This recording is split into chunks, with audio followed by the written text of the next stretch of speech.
বলি আজ 10 বছর থেকে তো দেখছি গায়ে তেল মাত্র, লাভ তো কিচ্ছু দেখলাম না। যে কাঠি সে কাঠি আছো, তার চেয়ে কাজের কাজ করো। জমিদার গিন্নির কাছে যাও, বলো যে 200 টাকা নিয়েছিলে তুমি খরচ করে ফেলেছো। ও আমি পারবো না, উনি বলবেন টাকা খরচ করেছো আমার ছেলের বউ ঠিক করেছো। তা বলবেনই তো, তোমার ছেলের বিয়ের ঘটকালির কথা বলে যখন 200 টাকা নিয়েছো, দাও না বউ ঠিক করে। বাস, দাও না বললেই হলো। বউ কি গরু ছাগল নাকি যে হাটে বাজারে গেলেই পাওয়া যাবে? ওনাকে ডানা কাটা পড়ি, বুঝলে? তাহলে আমার আঁচল ধরে বাড়িতে বসে থাকো, আমিও দেখবো তোমার সংসার চলে কি করে। খাও। খাবো না, আমি হাওয়া খাবো, আমি যা খুশি তাই খাবো। তা তুমি পারো, কিন্তু জমিদার বাড়ি থেকে যে বারবার প্যাদায় এসে ফিরে যাচ্ছে, একবার ধরতে পারলে না আবার জেল থেকে দেয়। জেল? জেল 31 পূজা? বাহ,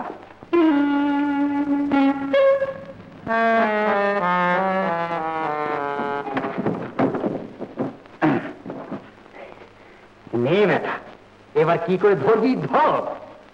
বাড়ির ভেতরে আমি ক্যাট হয়ে বসে থাকবো, দরজা ভেঙে যদি কেউ ঢুকবি তবে নালিশ করে দেবো আমার নাম মুন্সি ঘটক। আমার রুস্তুম পেলওয়ান।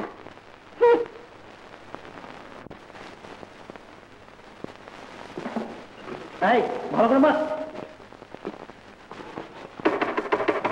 এই যে নিশ্চয়ই জমিদার বাড়ি পেয়াদা, আমাকে ধরে নিয়ে যেতে।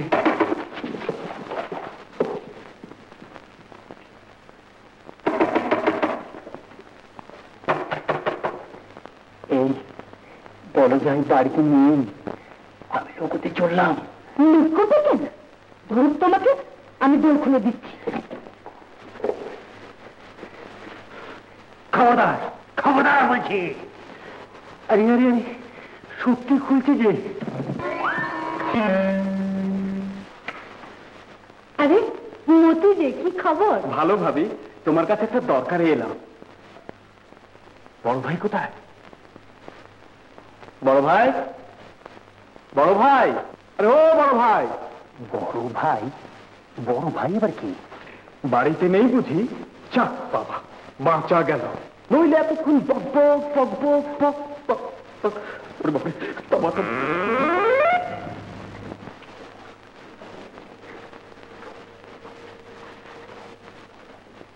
এটা আবার কি? আমাদের মাস্টার সাহেবের মেয়ে, তোমাদের এখানে কিছুদিন থাকবে। থাকবে মানে? কোথায় থাকবে, কেন থাকবে? বলি, এটা কি রেলের স্টেশন না হোটেল যে এসে ঢুকে পড়লেই হলো? কিরে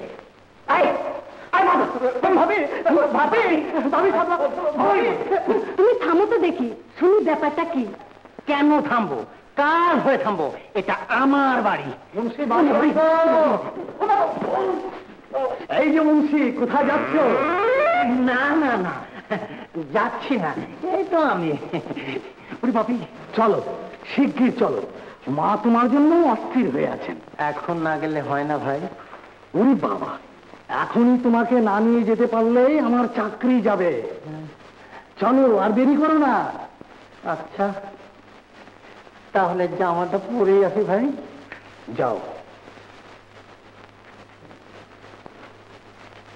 হলো, এবার মন ঠান্ডা হলো তো? এখন থাকো একা বাড়িতে, পা লম্বা করে বসে থাকো। তবে ভালো যদি চাও, তবে এ বাড়িতে আর কাউকে ঢুকিও না, বিপদে পড়বে। চলো ভাবি, তোমাকে সব কথা বলছি।